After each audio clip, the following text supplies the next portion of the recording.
de armas capazes de destruir uma cidade inteira em segundos e capazes de simular temperaturas equivalentes ao núcleo do Sol e literalmente evaporar pessoas, deixando apenas uma sombra negra por onde passam, há métodos de geração de energia muito eficazes e limpos, onde um único núcleo pode trabalhar praticamente sozinho e fazer todo o trabalho que uma usina hidrelétrica faz sem a necessidade de se preocupar com o nível das águas, com a quantidade de chuva ou com previsões meteorológicas que possam impactar ou não na geração de energia. O uso da radiação para todos os fins, sejam eles bélicos ou pacíficos, está inteiramente ligado a um único elemento, o urânio, que necessita passar por um processo chamado enriquecimento para torná-lo mais eficaz. Mas o que é esse tal enriquecimento de urânio? Como ele é feito? Por que ele é feito? E em quais níveis são necessários para gerar energia ou construir uma arma? Olá, esse é o É Sério, alguém me contou. E hoje eu quero dar a vocês a resposta para essa pergunta. O que é e como funciona o enriquecimento de urânio? Por que ele é feito? Como ele é feito? E mostrar que esse elemento, apesar de raro, está em todas as partes do mundo, incluindo o chão que você pisa e as paredes que te cercam agora. Então, por favor, se inscrevam no canal e fiquem de ouvidos abertos até o fim desse vídeo, para que nunca mais você tenha qualquer dúvida sobre esse processo, para que nunca mais você diga que isso é complexo demais para você entender. Agora que eu já tenho seu apoio, vamos lá. O urânio é um material radioativo que pode ser encontrado em qualquer parte do mundo.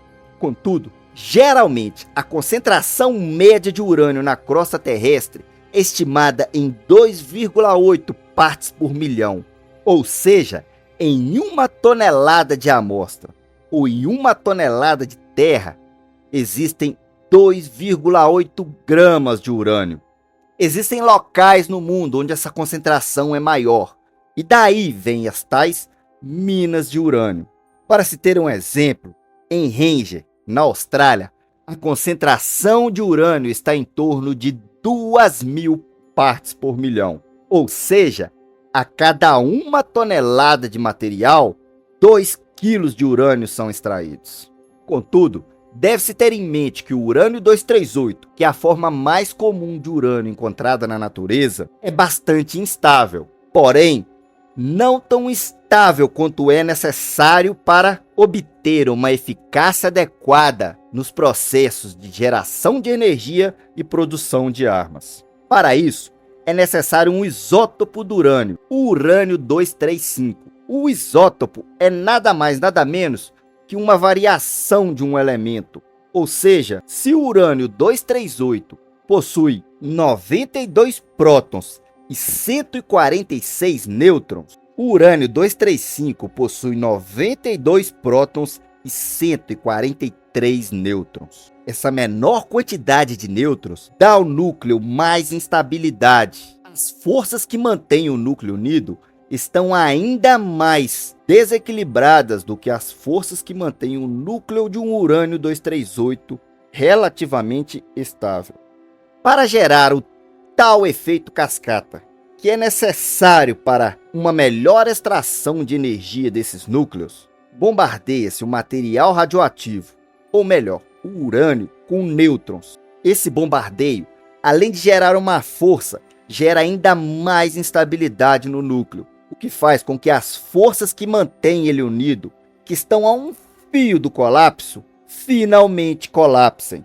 Então, aquele núcleo se divide em 2 diferentes elementos, geralmente o bário e o criptônio, que possuem, unidos, uma massa atômica menor do que a massa do urânio-235 ou mesmo do urânio-238.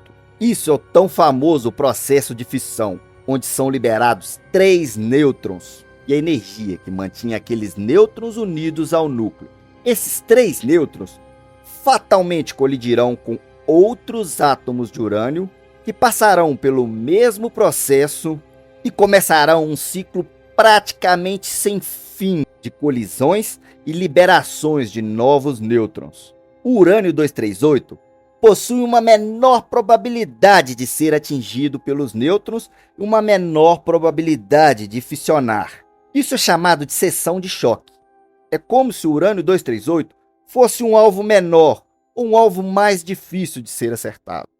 Além disso, ele pode, em vez de fissionar, absorver aquele nêutron e se transformar em outro elemento, o que não vai gerar a energia necessária para os fins almejados. Então, é necessário que a quantidade de urânio 235 presente na mistura seja maior do que a quantidade de urânio 238, ou que ele esteja pelo menos em um nível aceitável, onde ela consiga alimentar uma reação em cadeia que, mesmo com a quantidade de urânio 238 que irá se transformar em outro elemento, haja fissões o suficiente para gerar uma quantidade de energia necessária para os fins almejados. E é aí que começa o tão famoso processo de enriquecimento de urânio. O enriquecimento de urânio é nada mais, nada menos do que aumentar a quantidade de urânio 235 presentes na amostra que você quer utilizar. É um processo bastante simples, porém muito caro. A concentração média do isótopo urânio 235 em uma amostra de urânio é algo em torno de 0,72%. Ou seja, em 1 quilo de material, existe em torno de 7,2 gramas de urânio 235. Como são elementos iguais, processos químicos de separação são praticamente impossíveis de ser feitos. Então, para separar o urânio 235 do urânio 238, geralmente é utilizado aquilo que chamamos de ultracentrífugas. Dentro dessas ultracentrífugas é despejado material concentrado de urânio. Dentro delas, quando elas começam a girar, o urânio 238, que é um pouco mais pesado que o urânio 235, é forçado contra as paredes da ultracentrífuga, enquanto o urânio 235 faz uma curva um pouco mais suave. No centro, calibrado de forma muito precisa e muito difícil de ser feita, mas possível, um pequeno orifício de sucção coleta aquele material mais leve que está no centro. Esse material não possui uma concentração tão diferente de urânio 235 em comparação a uma amostra anterior. Porém, ainda é levemente maior. Então, ele é jogado automaticamente para outra ultracentrífuga que fará o mesmo processo e que irá, após separar esse material de novo, enviá-lo para outra ultracentrífuga. E isso acontecerá em uma cascata gigantesca de ultracentrífugas. Para se ter uma noção, para enriquecer o urânio a uma concentração de 3,5%, são necessárias 24 cascatas de 164 ultracentrífugas. São quase 4.000 ultracentrífugas para enriquecer o urânio a 3,5%.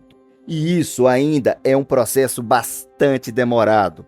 Usinas nucleares, por exemplo, e alguns processos industriais e medicinais necessitam do urânio enriquecido a 20%. Então, são adicionadas mais 8 cascatas de 164 ultracentrífugas para se obter o urânio enriquecido a 20%. O urânio utilizado para fins militares, para bombas, por exemplo, é necessário ter um enriquecimento em torno de 90%. Só assim é possível atingir a massa crítica, que é quando a simples união de duas partes separadas de urânio enriquecido podem criar uma verdadeira catástrofe. Nessa massa crítica, é impossível impedir que todos os átomos entrem em colapso. Mas para conseguir enriquecer o urânio a 90%, é necessário uma grande quantidade de material e muito gasto com energia. pois muito mais cascatas de ultracentrífugas serão necessárias para se obter o material a esse grau de pureza, onde 90% dos átomos presentes nessa mistura sejam apenas de urânio 235. A regulamentação e a fiscalização acerca do enriquecimento de urânio no mundo é muito rígida. Alguns países têm permissão internacional e, de forma cooperativa, conseguem enriquecer o urânio até 20% e geralmente demonstra sua intenção de utilizá-lo apenas para fins medicinais, para fins de geração de energia ou para fins industriais. O enriquecimento acima desse grau já começa a levantar suspeitas internacionais e pode criar verdadeiras crises para um país. Criar armas nucleares é um processo bastante simples de se fazer, apesar de caros, mas países conseguem facilmente dispor desses valores para desenvolver essas armas. E é por isso que existem fiscalizações muito rígidas quanto ao processo de venda dos materiais necessários para o enriquecimento do urânio, para os materiais necessários para o desenvolvimento próprio de ultracentrífugas ou outros métodos e para a própria obtenção do urânio em si. O urânio, aliás, está em todas as partes. Está no chão que você pisa, está nas paredes que te cercam, porém, uma concentração muito menor. Como eu disse, muito baixa. Mas o tempo todo nós estamos sendo bombardeados pela radiação que ele emite e dos elementos também radioativos que são criados a partir do decaimento natural dele. O radônio, por exemplo, é um mero gás radioativo que está nesse momento saindo das paredes que te cercam. Porém, fique tranquilo, pois essa concentração ainda é muito baixa. Em outro vídeo, explicarei como nós estamos expostos a muitas fontes radioativas o tempo inteiro. Então eu conto com o seu like nesse vídeo e com a sua inscrição, para que assim que for lançado o próximo vídeo, você esteja aqui para aprender um pouco mais sobre os perigos que nos cercam, como nos protegemos deles e que o mundo microscópico é muito maior do que você pode imaginar. A gente se vê no próximo vídeo, aqui no É Sério, Alguém Me Contou.